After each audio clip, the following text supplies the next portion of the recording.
প্রত্যেক মানুষ নিজের জীবনে হীরক তথা হীরে এবং দর্পণ এই দুই দেখেছেন। এই দুই হলো সাদা এবং এরা দুজনেই আলোর প্রতিফলন ঘটায় এবং এরা দুজনেই উজ্জ্বল হয়ে ওঠে। আপনি হয়তো মনে মনে ভাবছেন যে এটা কি ধরনের তুলনা করছি। একটা হীরে তো রত্ন, তার মূল্য দর্পণের থেকে অনেক গুণ বেশি। কিন্তু হীরে থাকাতে দর্পণের মূল্য কিন্তু কোনো অংশে কমে যায় না, তাই না? মানুষ যখন হীরে নিজের হাতে নেয় তখন সবার আগে কি খোঁজে? দর্পণ, যাতে তার মধ্যে দিয়ে দেখে সে বুঝতে পারে যে সেই হীরে আদৌ তার শোভাবর্ধন করছে কিনা, তাকে ভালো দেখাচ্ছে কিনা, প্রসাধনের জন্য সেটা ব্যবহার করা ঠিক হবে কিনা। অর্থাৎ হীরের উপস্থিতিতে দর্পণের গুরুত্ব কম হলো না, দর্পণের কারণে হীরের মূল্য বোঝা গেল। আমাদের জীবনেও ঠিক এরকমই ঘটে। আপনারা যদি এই সংসারে নিজের আশেপাশে দেখেন, এমন অনেক মানুষ দেখতে পাবেন যারা নিজেদের ক্ষেত্রে মহান স্থানে পৌঁছেছেন, নিপুণ এবং শ্রেষ্ঠ হয়েছেন। আর তাদের মধ্যে আপনার নিজের মনে হয় যেন আপনি হলেন দর্পণ। নিজেকে ছোট মনে করবেন না। আপনার মূল্য কম হচ্ছে না, আপনার নিজস্ব মূল্য আছে। আর যদি আপনার অস্তিত্ব না থাকে তাহলে ওনাদের অস্তিত্বের মূল্য সংসার বুঝতেই পারবে না। জীবনে সবসময় চেষ্টা করবেন যাতে আপনি আরো বেশি শ্রেষ্ঠ হয়ে উঠতে পারেন। আপনি নিজে যে স্থানে আছেন সেটাকে ছোট মনে করবেন না, তারও নিজস্ব একটা মূল্য আছে। যদি আপনি হীরে হয়ে থাকেন তাহলে অহংকার করবেন না, যদি আপনি দর্পণ হয়ে থাকেন তাহলে নিজেকে ছোট মনে করবেন না।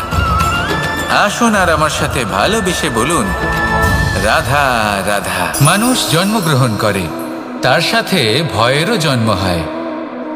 ছোটবেলা থেকেই আমাদের মনে কোনো না কোনো প্রকারের ভয় থেকেই যায়। কেউ এই বিষয়ে ভয় পায় যে তার কোনো বস্তু তার থেকে দূরে চলে যাবে, কেউ এই বিষয়ে ভয় পায় যে আমি নিজেকে হারিয়ে ফেলব, কেউ এই ভেবে ভয় পায় যে আমার প্রিয়জনেরা তারা যেন আমার থেকে দূরে না চলে যায়, কেউ এই ভেবে ভয় পায় যে আমরা যেন পথ না হারিয়ে ফেলি, আদি ইত্যাদি। কিন্তু সত্যি কথা বলতে ভেবে দেখুন, এই ভয় বাস্তবে কি? শুধুই একটা মনস্থিতি, আর কিছুই নয়। যা কিছু আপনি জীবনে পেয়েছেন তা একদিন আপনাকে হারাতে হবে। এই জীবন হলো আপনারই, কিন্তু তাও একদিন সমাপ্ত হবে। তাই ভয় পেয়ে কি লাভ? এই ভয় শুধু আপনাকে জীবন যাপন করা থেকে বাধা দিচ্ছে, আর কিচ্ছু নয়। পথ হারিয়ে ফেললেই বুঝতে পারবেন যে নতুন পথ কিভাবে বানাতে হয়। কিছু মানুষকে জীবন থেকে হারালে তবেই আপনি বুঝবেন যে আপনার আপনজনকে। এই ভয়ের কারণে ভীত হয়ে থাকবেন না। এই তারা নক্ষত্র অন্ধকারের অভাবে গুরুত্ব হারায়। শিবকেও মহাদেব হওয়ার জন্য বিষপান করতে হয়েছিল। প্রত্যেক পরিস্থিতি, প্রত্যেক সাফল্য আপনার পরীক্ষা নেবে, তাতে উত্তীর্ণ হওয়া হলো আপনার কর্ম। যখনই আপনি ভয় পাবেন বা সংকটের সম্মুখীন হবেন, তখন সাহসের সাথে তার সম্মুখীন হন। মনে রাখবেন, যে সম্মুখীন হতে জানে সাফল্য তার সাথে সবসময় থাকে। আসুন আর আমার সাথে ভালোবেসে বলুন, রাধা রাধা। এই সংসারে সব থেকে বেশি কোমল বস্তু হলো রেশম। এই রেশম এতটাই কোমল হয় যে এর পুরো একটা থান শুধুমাত্র একটা হাতে ধরা সম্ভব। কখনো ভেবে দেখেছেন এই রেশম কিভাবে হয়? একটি কীট তার লালার দ্বারা উৎপন্ন হয়। এই কীট সেই রেশমকে পাক দিতে থাকে, পাক দিতেই থাকে, আর আস্তে আস্তে তার মধ্যেই জড়িয়ে পড়ে। শেষে ওর এই সুন্দর অমূল্য সৃষ্টি রেশমের এই সুতো, তার নির্মাণ কার্য পূর্ণ হয়। কিন্তু তাতেই ও নিজে বন্দী হয়ে যায়। নিজেরই মায়াজালের এই বন্দী গৃহে নিজেই ফেঁসে যায়। এবার এই সুতোকে ব্যবহারযোগ্য করে তোলার জন্য এই কীটগুলিকে এই কবচের সাথেই ফুটন্ত জলে ফেলে দেওয়া হয়। এই সংসারে যদি আমাদের স্বপ্ন এই সংসারের দুঃখ হরণ করার জন্য, এই সংসারে সুখ বিতরণ করার জন্য হয়, তবেই আমাদের প্রগতি সম্ভব।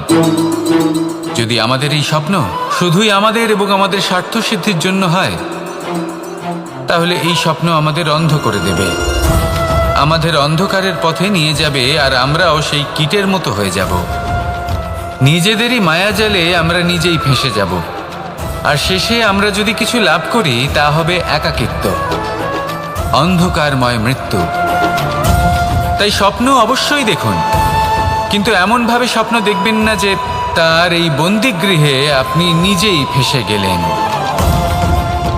স্বপ্ন দেখুন পরোপকারের, পরমার্থের, সবাইকে উদ্ধারের, অন্ধকারের নয়। তবেই কল্যাণ হবে, আর তবেই হৃদয় প্রসন্ন হয়ে বলবে রাধা রাধা। মানুষ যখন এই সংসারে প্রবেশ করে, অর্থাৎ জন্মগ্রহণ করে, তখন নিশ্চিন্তে থাকে, আনন্দে থাকে। কিন্তু যেইমাত্র তার মধ্যে বোধশক্তি আসে, তখন সে চিন্তা করতে শুরু করে। চিন্তা ভবিষ্যতের, সেই সমস্ত বিষয় নিয়ে চিন্তা করে যা ওর হাতে নেই। তারপর বড় হয়, বিবাহ সম্পন্ন হয়, গৃহস্থ জীবন যাপন করে, তারপর আবার চিন্তায় মগ্ন হয়ে যায়। ভাবে এই যে আমার পরিবার, আমি কি ঠিকমতো তার খেয়াল রাখতে পারছি? কাল যখন আমি এই সংসার থেকে চলে যাব, তখন আমার এই পরিবারের দেখাশোনা কে করবে? শেষ পর্যন্ত এই পরিবার তো আমারই উত্তরদায়িত্ব।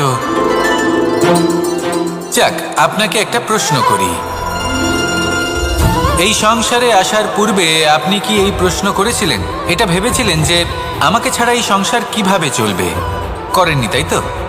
তাই আপনার এটা নিয়ে দুশ্চিন্তা করার প্রয়োজন নেই যে আপনি যখন এই সংসার ত্যাগ করে চলে যাবেন তখন কি হবে। আপনি যখন ছিলেন না তখনও এই সংসার চলছিল, আপনি যখন এই সংসার ত্যাগ করবেন তখনও এই সংসার চলতে থাকবে।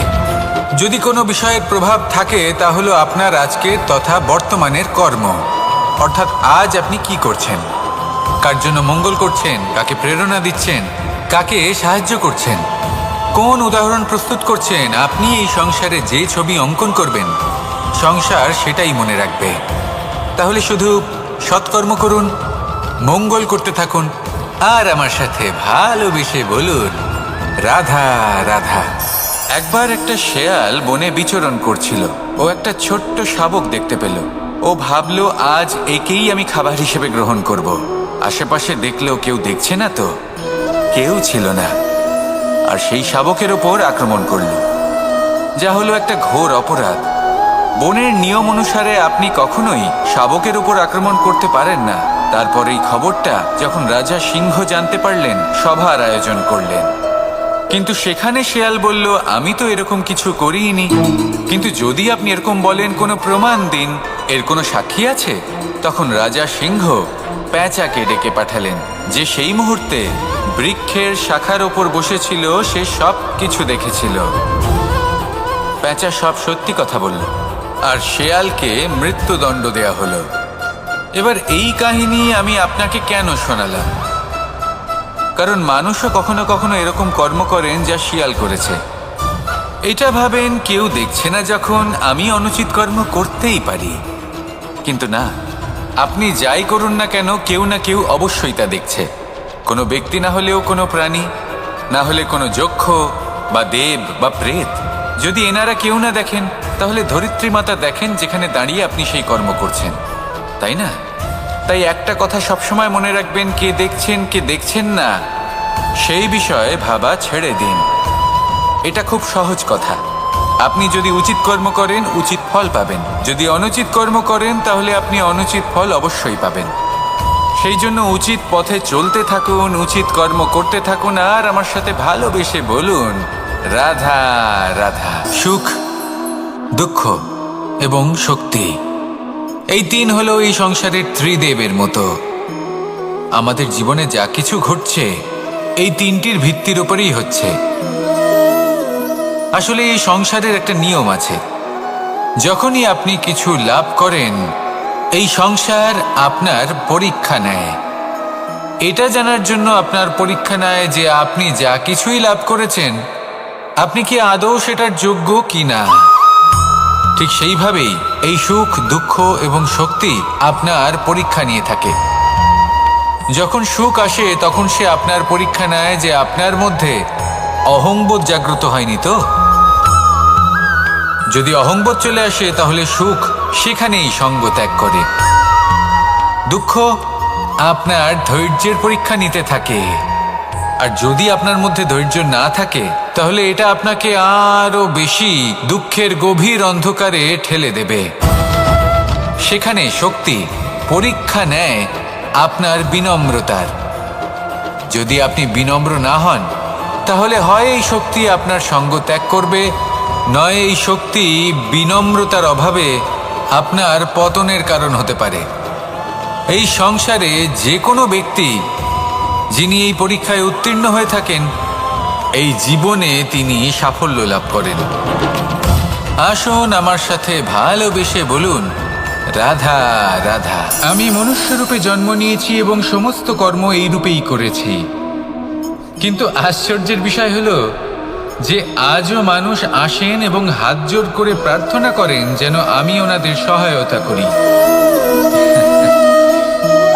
আপনাদের একটা কথা বলতে চাই, আমি সকলকে সাহায্য করতে পারবো না, কিন্তু আমি শিক্ষা অবশ্যই দিতে পারবো, জ্ঞান প্রদান করতে পারবো। এমন কিছু জ্ঞান যার ভিত্তিতে মানুষ যা চাইবেন তাই লাভ করতে পারবেন যদি সঠিক কর্ম করতে থাকেন। যখন কংসের অসুররা গোকুলে ধ্বংসলীলা চালাচ্ছিলেন তখন আমি কারোর থেকে সাহায্য চাইনি। আমি দাঁড়িয়েছিলাম এবং আমি তার বিরোধিতা করেছিলাম।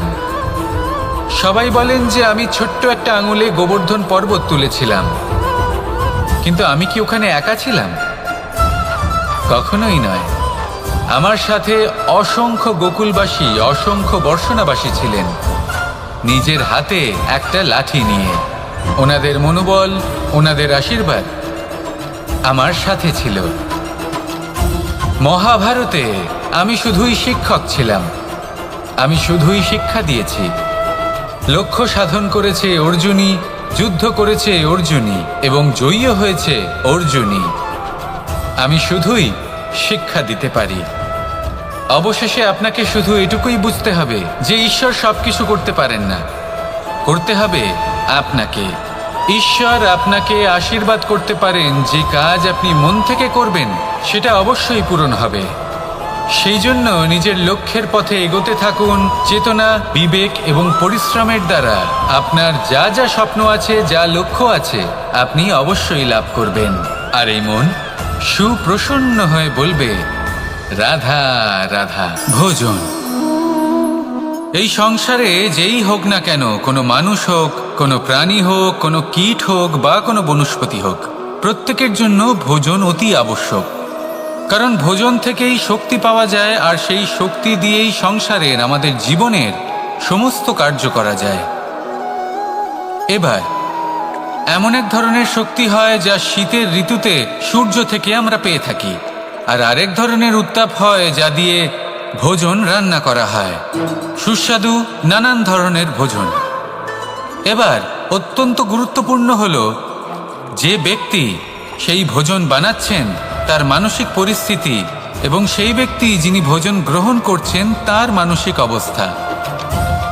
যখনই আপনি ভোজন বানাচ্ছেন তখন ভালোবাসার সাথে কাজটা করুন, ধন্যাত্মক ভাব নিয়ে, সৎ ভাবনার সাথে।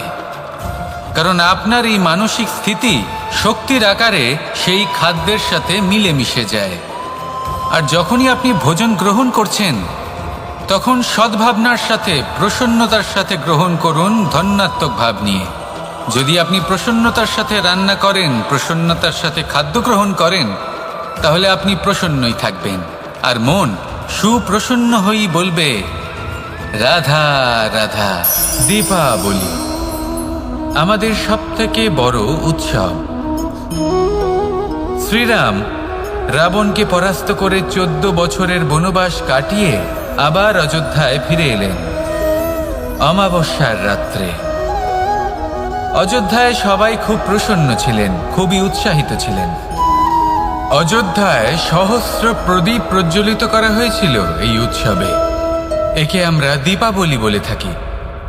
এবার এই বিষয়ে আমরা সকলে জানি। আপনি কি এটা জানেন যে শ্রীরাম বাস্তবে অমাবস্যার এক রাত আগেই অযোধ্যায় পৌঁছে গেছিলেন?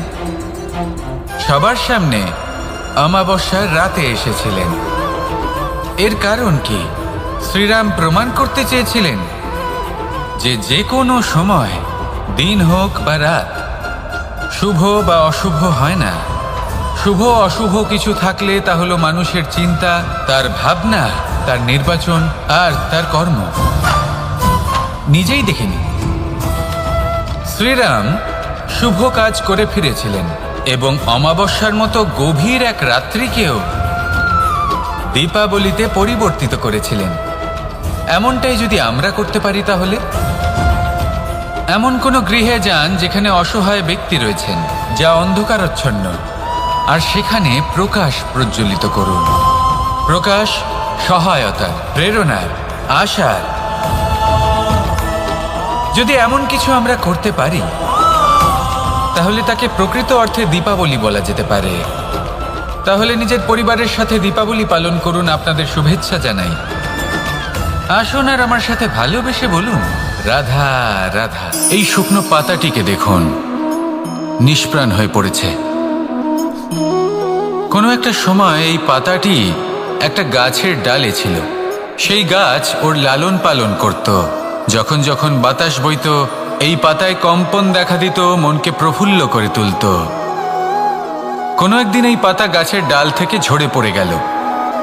নিঃসন্দেহে ও নিজের স্বাধীনতা পেল, কিন্তু আস্তে আস্তে শুকিয়ে গেল, নিষ্প্রাণ হয়ে গেল। দেখুন, আমি এই কথা বলছি না যে স্বাধীনতা অনুচিত, কখনোই না। কিন্তু যে কোনো পরিস্থিতিতে স্বাধীন হতে চাওয়া, এটা নিশ্চিতরূপে অনুচিত। আমরা যদি আমাদের জীবনে পরিবারের গুরুত্ব ভেবে দেখি, তাহলে এই পরিবারে যতই মতভেদ থাকুক না কেন, যতই মনোমালিন্য থাকুক না কেন, যতই বিবাদ থাকুক না কেন, এই সব মিটিয়ে নেওয়া অত্যন্ত প্রয়োজনীয়। সেই সব কিছু সমাপ্ত করা অত্যন্ত প্রয়োজনীয়। কখনো এই পরিবারকে ভাঙতে দেবেন না, কখনো এই পরিবার থেকে দূরে চলে যাবেন না। এই পরিবার হলো আমাদের জীবনের একটা অমূল্য সম্পদ, অমূল্য এক আশ্রয়, যা এই সংসারে হয়তো কোথাও আপনি পাবেন না। তাই একে আগলে রাখুন। ভেবে নিন, আপনি পাতা আর আপনার পরিবার সেই গাছ। আসুন আমার সাথে ভালোবেসে বলুন, রাধা রাধা।